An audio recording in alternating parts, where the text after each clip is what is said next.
Assalamualaikum warahmatullahi wabarakatuh. Perkenalkan, nama saya Dwiki Agung Saputra. Di sini saya akan menjelaskan tentang sejarah fault tree analysis. Fault tree analysis dikembangkan pada tahun 1962 di Bell Laboratory oleh E.A. Watson untuk mengevaluasi Management 1 ACBM Launch Control.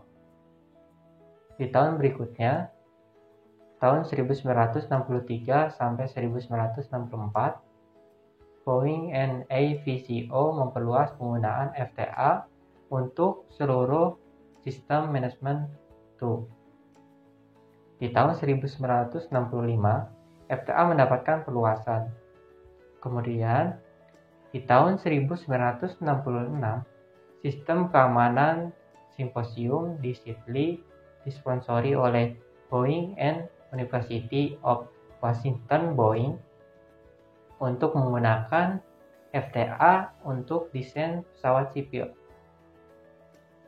Pada poin 4, pada tahun 1970, Federal Amerika Serikat Aviation Administration menetapkan perubahan ke 14 CAR 251309, Peraturan Kelayakan Udara untuk Pesawat kategori transportasi di Federal Register pada 35 FR 5665. Pada tahun 1975, dalam industri nuklir, Komisi Pengaturan Nuklir Amerika Serikat mulai menggunakan probabilistic risk assessment, metode risiko termasuk FTA.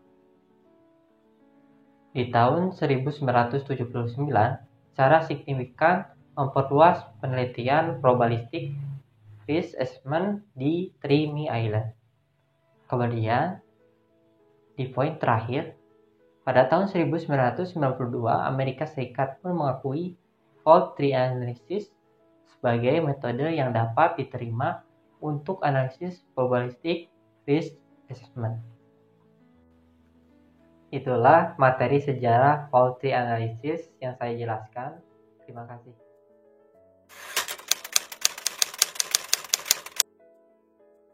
Halo, nama saya Fajar Saimulisin.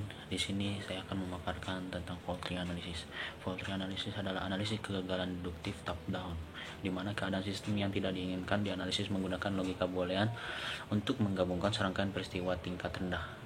Metode analisis ini terutama digunakan dalam rekayasa keselamatan, rekayasa keandalan, untuk memahami bagaimana sistem dapat gagal, untuk mengidentifikasikan cara terbaik untuk mengurangi dan juga untuk mengurangi resiko, dan untuk menentukan tingkat kejadian kecelakaan, keselamatan, atau tingkat sistem tertentu fungsional kegagalan. FTA digunakan dalam aerospace atau bidang luar angkasa, tenaga nuklir, kimia, dan proses farmasi, industri, petrokimia, tetapi juga digunakan di berbagai bidang seperti identifikasi faktor risiko yang berkaitan dengan kegagalan sistem pelayanan sosial. FTA juga digunakan dalam rekayasa perangkat lunak untuk tujuan debugging dan terkait erat dan dengan teknik penyebab eliminasi yang digunakan untuk mendeteksi bug. Pemaparan selanjutnya akan dijelaskan oleh teman saya.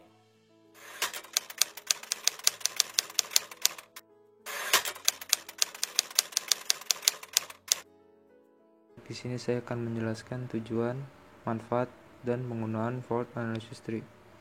Tujuan untuk mengidentifikasi terjadinya suatu kegagalan dari berbagai cara, baik dari faktor fisik maupun manusia, yang dapat mengarah pada penyebab dari terjadinya kegagalan atau kesalahan tersebut. Yang kedua, ada manfaat. Ada beberapa poin.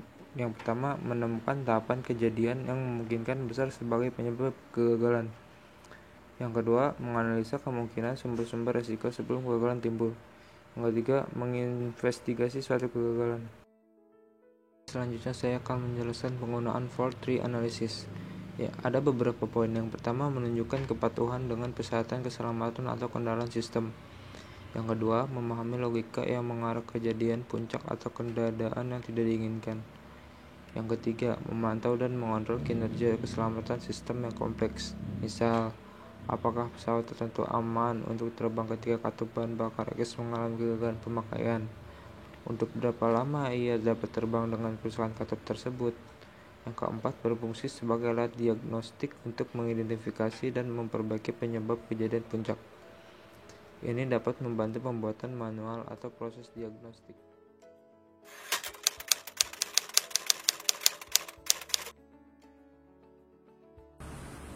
Saya Gabriel Sabili. Di sini saya akan menjelaskan metodologi fault tree analysis.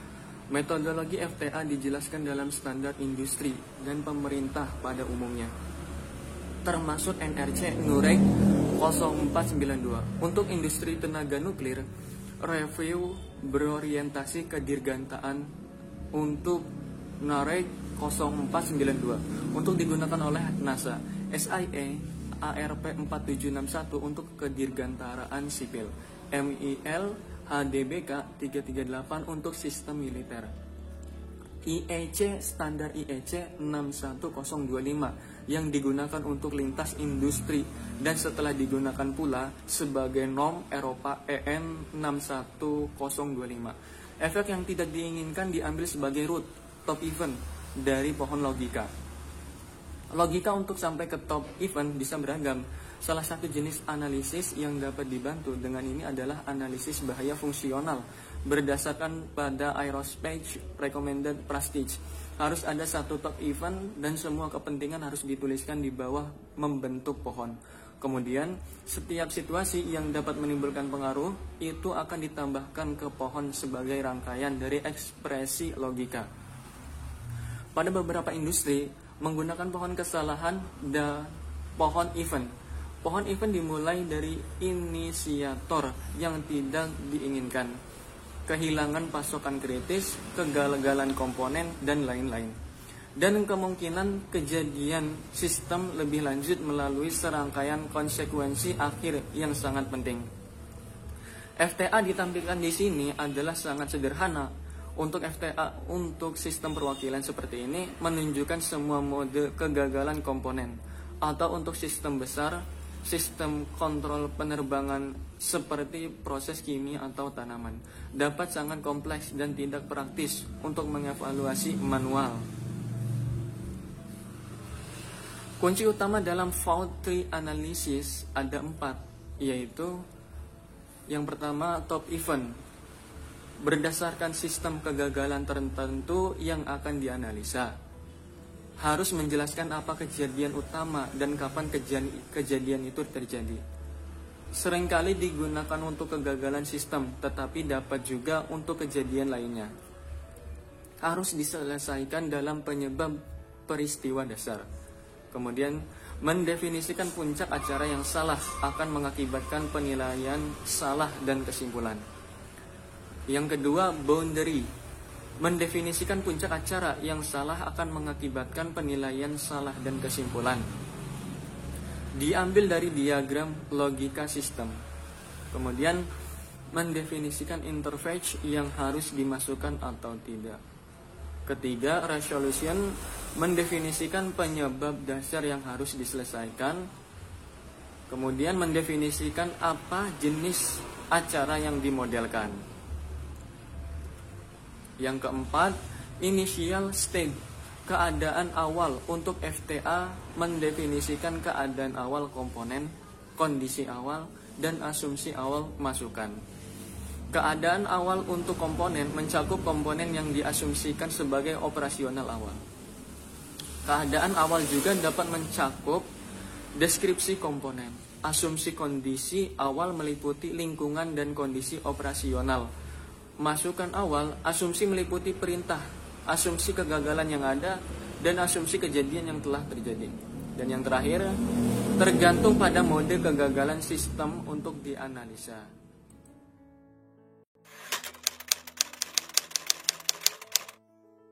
Saya akan menjelaskan tentang grafik simbol, di mana grafik simbol ini terbagi menjadi 3 macam kelompok. Kelompok grafik simbol yang pertama disebut dengan event simbol. Kelompok grafik simbol yang kedua disebut dengan get simbol, dan kelompok grafik simbol yang ketiga disebut dengan transfer simbol. Oke, kita langsung ke kelompok grafik simbol yang pertama, yaitu event simbol, di mana event simbol ini terbagi menjadi 5 macam simbol. Yang pertama bisa disebut dengan basic event.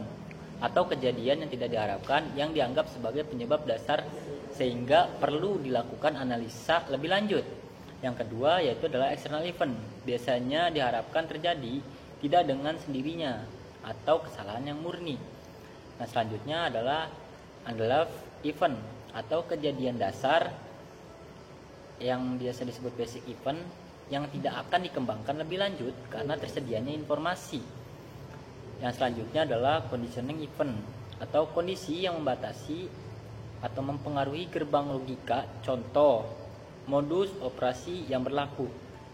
Itu bisa disebut dengan conditioning event. Yang ketiga adalah top event.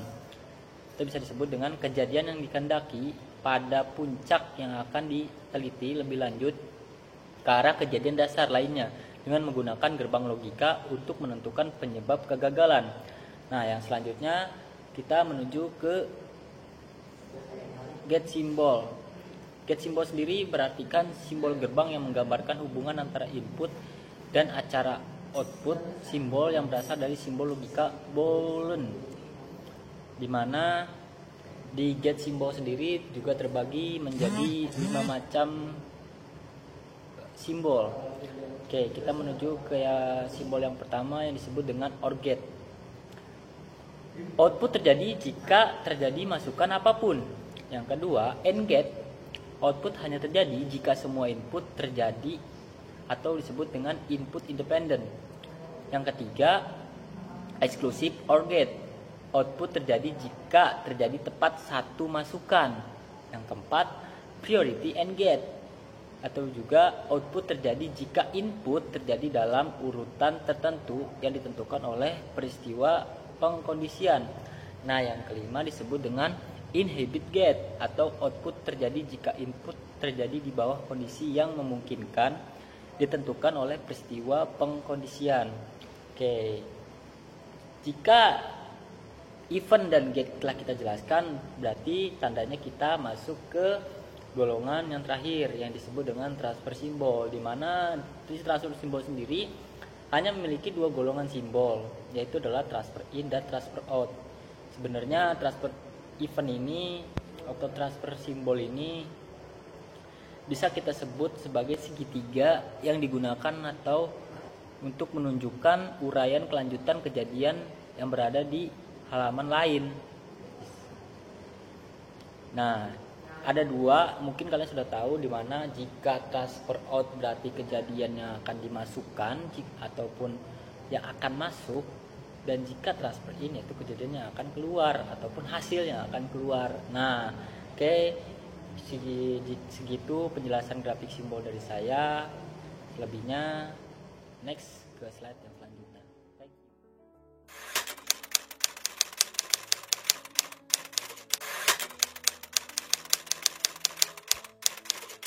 Selanjutnya, saya akan menjelaskan tentang contoh pengaplikasian fault tree analysis dalam beberapa bidang. Untuk bidang pertama, yaitu dalam bidang ekonomi. Dalam bidang ekonomi, pengaplikasian FTA-nya yaitu pada masalah deflasi atau penurunan harga barang. Untuk bidang yang kedua, yaitu dalam bidang industri. Dalam bidang industri kita juga dapat mengaplikasikan FTA yaitu pada masalah kegagalan mesin industri. Untuk bidang ketiga yaitu pada bidang konversi energi. Dalam bidang konversi energi kita juga dapat mengaplikasikan FTA yaitu pada masalah penurunan efisiensi. Untuk bidang yang keempat yaitu pada bidang konstruksi. Pada bidang konstruksi kita juga dapat mengaplikasikan FTA yaitu pada kegagalan konstruksi bangunan yang runtuh. Untuk bidang yang kelima, pengaplikasian FTA-nya dalam bidang transportasi yaitu masalah dari pengereman. Dapat kita ketahui dalam pengaplikasian FTA itu tidak hanya terpaut pada bidang industri maupun dalam bidang engineer. Tetapi juga dapat diaplikasikan pada banyak bidang. Cukup sekian penjelasan dari saya. Terima kasih.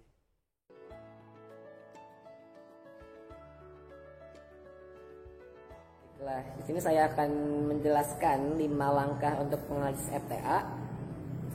Yang pertama ialah kita define the undecided event study, atau kita cari masalah apa yang akan kita tentukan. Di sini kami mengambil tema kegagalan masker kain dalam mencegah penularan virus COVID-19. Step yang kedua ialah obtain an understanding of system, atau kita cari akar permasalahan dari basic event yang tadi atau masalah utama yang tadi.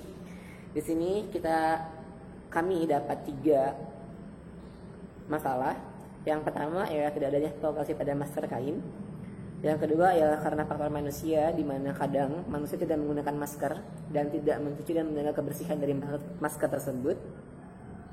Yang ketiga ialah bahan dari masker, kadang tipis dan tidak sesuai standar, dan kadang juga tidak menutupi semua area muka seperti hidung, pipi, dan dagu.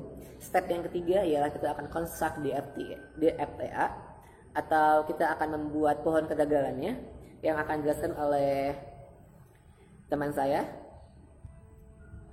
seperti berikut. Studi kasus yang diangkat mengenai masker, yaitu kurangnya fungsi masker kain dalam penularan COVID-19. Baik, kita buat FTA-nya. Jadi di top event yaitu masker kain kurang mencegah penularan COVID-19. Saya menerapkan ORGET di sini. Kejadian pertama, tidak ada filtrasi di masker. Salah satu basic event yang mengakibatkan virus tidak terfilter. Kejadian selanjutnya yaitu di faktor manusia. Saya menerapkan NGET. Dan 2 kejadian yang menyebabkan penularan COVID-19. Pertama, tidak menggunakan masker.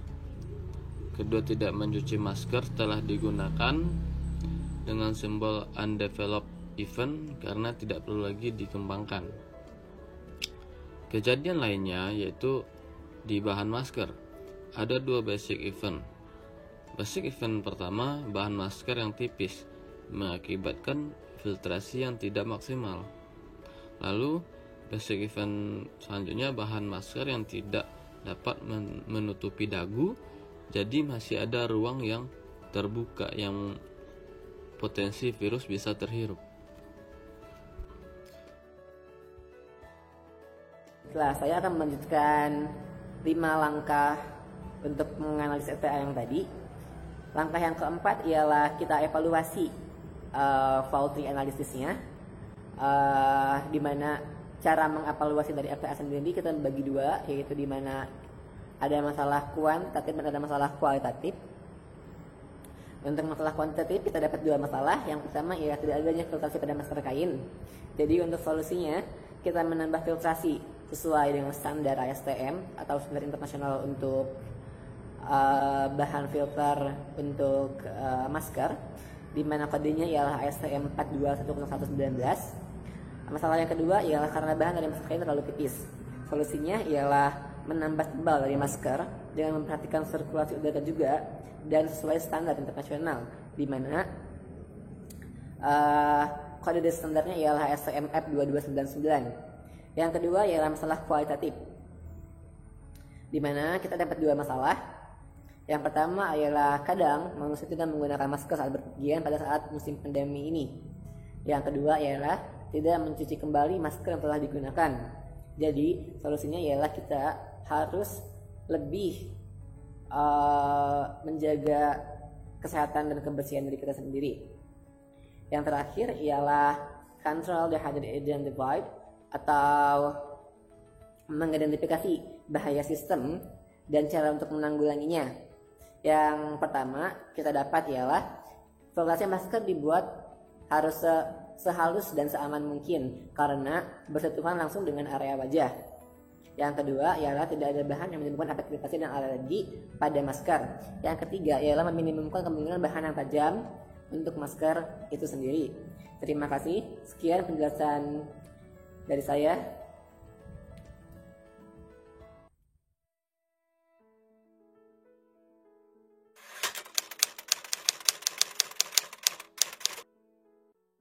Saya akan menjelaskan tentang masker kain yang tidak sesuai dengan standar. Sering kita lihat dan sering kita jumpai sekarang ini banyak masker yang diproduksi tidak mengikuti aturan ataupun anjuran dari pemerintah. Di sini saya akan menjelaskan 4 poin penting dalam masker. Yang pertama adalah ukuran. Ukuran di sini dianjurkan bahwa masker menutupi bagian hidung, mulut sampai dengan dagu. Selanjutnya ada bahan. Banyak kesalahan dalam pembuatan masker, yaitu dari segi bahannya. Bahan yang tidak dianjurkan adalah bahan sutra karena memiliki daya saring yang buruk, dan bahan ini mempengaruhi kenyamanan pengguna saat bernafas. Selanjutnya adalah filtrasi. Banyak sekali masker yang tidak mempunyai filtrasi, padahal filtrasi ini sangat penting, yaitu sebagai bahan untuk menyaring udara yang masuk. Dan terakhir adalah ketebalan. Seringkali kita lihat masker yang sekarang ini hanya memiliki 1 lapisan, padahal anjuran lapisan di sini yaitu 2 lapis ataupun 3 lapis. Terima kasih.